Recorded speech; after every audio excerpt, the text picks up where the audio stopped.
మీరు అప్పు చేయలే పాపం వాళ్ళకి అప్పు అనేది రాదు అసలు. జూన్ 24 6,000 కోట్లు చేయలేదండి.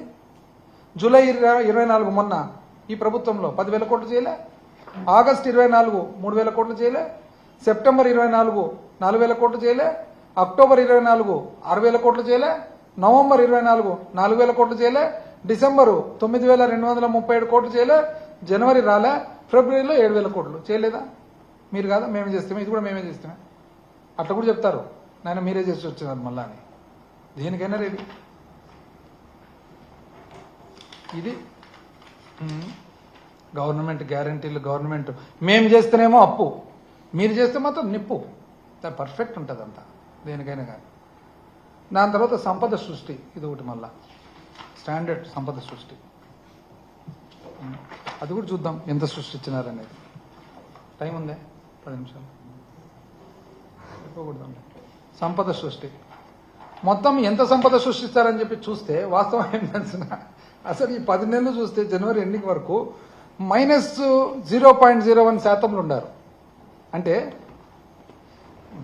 అంటే మేము అసమర్థులం కదా, మా అసమర్థుల ఎవరైనా కానీ నాది స్థూల ఉత్పత్తి బాగుంది అంటారు.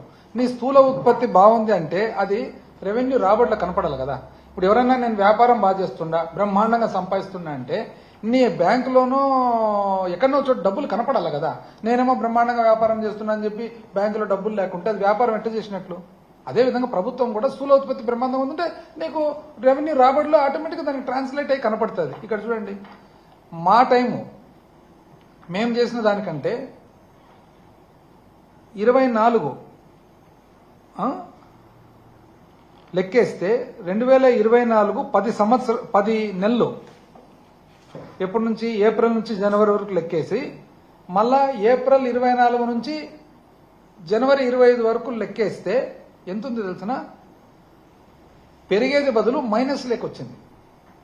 ఇంకా దీన్ని ఏమనల్లా అంటే ఏప్రిల్ 24 నుంచి జనవరి 25 వరకు, ఏప్రిల్ 23 నుంచి మా పాలన ఎప్పుడు?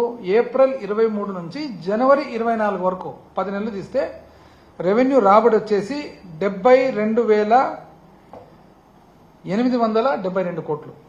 72,872 కోట్లు. మామూలుగా అయితే యావరేజ్కి ఎప్పుడైనా కానీ ఒక 10% పెరుగుతుంది యావరేజ్గా. మా టైం అయితే ఎప్పుడు 10-12% ఎప్పుడు పెరిగింది. అంటే మామూలుగా అయితే ఎంత రావాలా? 72,000కు అప్రాక్సిమేట్గా 10% అంటే ఇంకొక 7,000 పెరిగితే 79,000 ఉండాలి లెక్క ప్రకారం. మీరు సంపద సృష్టి కదా, ఎంత వచ్చింది తెలుసిన? 72,864. అంటే మాకంటే ఒక 8 కోట్లు ఇంకా తక్కువ. దానికి -0.01. ఇంకా దీన్ని ఏమన్నా ఇవైతే మేము ఫాల్స్ చేయం కదా. మీరు మొన్న నీతి ఆయోగ్ దాని మీద ఒకటి ప్రెజెంటేషన్ ఇచ్చినారు. ఏమని? మాట్లాడితే ప్రతిదానికి గత ప్రభుత్వం అసమర్థ పాలన. అసమర్థులమే, కానీ అసమర్థులం మీకంటే బాగా ఇచ్చినామే. ఇది ఎట్టుందంటే ఇద్దరు ఎగ్జామ్ రాస్తారు, ఆయన అసమర్థుడు ఆయనేమో 90 మార్కులు వస్తూనే ఉండే. సమర్థం మనకు 60 వస్తుండే. ఇంకా ఎవరు సమర్థులు ఎవరు అసమర్థులు దీంట్లో? ఇదో మీరు నీతి ఆయోగ్కి ఇచ్చినారు. నీతి ఆయోగ్ ప్రకారము ఫైనాన్షియల్ ఇయర్ 2015 నుంచి 2019 వరకు మీ పీరియడ్ 12.9% రెవెన్యూ రాబడి పెరుగుదల ఉంది, సిఏజిఆర్. మీ నీతి ఆయోగ్లో మీరిచ్చిన సమయము పీరియడ్ 2020 నుంచి 23 వరకు మీరు ఇచ్చినారు. మీరు ఇచ్చిన దాని ప్రకారం చూస్తే మా పాలనలో పడుతుంది 14.1% పెరిగినాము. ఎవరు సమర్థులని? ఎవరు సమర్థులు ఎవరు? దానితోడు మళ్ళీ ఇప్పుడు కొత్తగా ఏం తెలిసిన, అసలు కొత్త స్కీమ్ పెట్టినారు. ఏమని? ఇప్పుడు ఫాస్ట్గా రెవెన్యూ పెరగాలి కదా. రెవెన్యూ పెరగాలని చెప్పి ఏం పెట్టినారంటే ఏది ఇంటి పన్ను పెంచేదన్నమాట. దాన్ని ఏంది పెంచేదంటే ఎప్పుడు కూడా ఇప్పుడు చాణక్యుడిని కోట్ చేసినారు చూడు. చాణక్యుడు ఏం చెప్తాడు తెలిసిన? పన్ను అనేది ఎప్పుడు కూడా చాలా ఇప్పుడు కొత్త మోడర్న్ మనం పెద్ద ఎంబీఏలు అంతా పెద్ద ఆక్స్ఫర్డ్లు కేంబ్రిడ్జ్లు చదివేది చాణక్యుడు అప్పుడే చెప్పినాడు. దానికి ఒక టిప్పింగ్ పాయింట్ అని ఉంటుంది. పన్ను అనేది ఎక్కువ చేస్తే రాబడి ఎక్కువైపోతుంది, పడుతుంది. ఒక్క చోట వరకే అది ఇట్లా పెరుగుతుంది, ఆడ స్టాండర్డ్ అయిపోతుంది, ఇట్లా పడుతుంది. అట్లా చూస్తే వీళ్ళ నోట్ వీళ్ళదే. మళ్ళా వాళ్ళ నోట్లో ఏమన్నా ఉంది తెలిసిన? 1 ఫిబ్రవరి 2005కు మార్కెట్ వాల్యూస్ రివైజ్ చేయాలా. 16,997 గ్రామాలు, 9,000 చిల్లర వార్డులు, అంటే 17,000 గ్రామాలు, 9,000 వార్డులు పెంచాలని. ఏమంటే వాళ్ళు ఎందుకు పెంచాలనుకుంటున్నారంటే 2023-24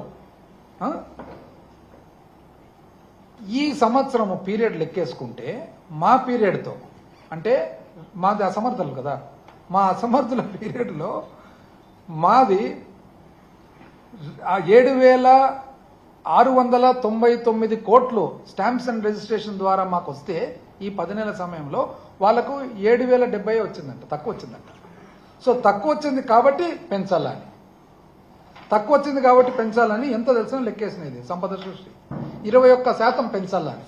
21% కూడా రేషనలైజ్ చేసి పెంచినారు. ఎట్లా పెంచినారంటే ఉదాహరణకు నర్సన్నపేట శ్రీకాకుళం 38% పెరుగుతుంది, ఆ తర్వాత రణస్థలం 58% పెరుగుతుంది, గజపతి నగరం 45% పెరుగుతుంది, పార్వతీపురంలో పెంచుతారండి. అది ఎవరు కొంటారు ఎవరు అమ్ముతారు పాపము. ట్రైబల్ ఏరియాలో 35% పెంచడం. ఆ తర్వాత నర్సీపట్నం 34, స్పీకర్ గారి కాన్స్టిట్యున్సీ 34 అంటే ప్రతి ₹1,00,000 ఇప్పుడు 1,38,000 దాని వాల్యుయేషన్ పెరుగుతుంది అనమాట. ఆ తర్వాత పాడేరులో 73% అంటే ₹1,00,000 విలువ చేసేది ఇప్పుడు 1,73,000 అవుతుంది అనమాట విలువ, దాని మీద స్టాంప్ డ్యూటీ. ఆ తర్వాత ఇంకా రాయలసీమకు వచ్చేటప్పుడు చూడండి, ఫస్టే అల్లకల్లోలం రాయలసీమ, దానికి తోడు దువ్వూరు 49%, పుంగనూరు 32%, వెంకటగిరి 42%, నందికొట్కూరు 44%, బనగానపల్లె ఆర్ఎండ్బి మంత్రి గారి నియోజకవర్గం 55%, కోయిలకుంట్ల ఆయన నియోజకవర్గం 52%, అవుకు ఆయన నియోజకవర్గమే 48%, సిరివెల్ల ఆళ్లగడ్డ 47%. ఇది ఎందుకంటే నాకు మండలాలు తెలుసు కాబట్టి. పాణ్యం 35%, లాస్ట్కి వచ్చేటప్పటికి పెనుగొండకు వచ్చేటప్పటికి 78% పెంచినారు. బాగానే ఉంది. పెంచిన దాని వలన ఈరోజు ఏమవుతుంది, వైట్ మనీ కావాలి కదా, ఎవరి దగ్గర ఉంటుంది, రైతుల దగ్గర. ఇప్పుడు 1,00,000 విలువ, ఇప్పుడు 10 లక్షలకు సపోజ్ 10 లక్షల రూపాయల భూమి కొన్నారు, దాని మీద ఒకటి స్టాంప్ డ్యూటీ పెరగడం ఒకటి, కానీ వైట్ మనీ చూపించుకోవడం. 10 లక్షల సరుకు ఇప్పుడు పెనుగొండలో కొనాలంటే 17,80,000 అవుతుంది దాని వాల్యుయేషన్. 17,80,000 అయితే వైట్ మనీ చూపించాలి కదా. ఇంకా చూడండి, మరిన్ని వీడియోస్ కోసం ఛానల్ ని సబ్స్క్రైబ్ చేయండి. లేటెస్ట్ అప్డేట్స్ కోసం వాట్సాప్ ఛానల్ ని ఫాలో అవ్వండి. ఆ లింక్ డిస్క్రిప్షన్ లో ఉంది.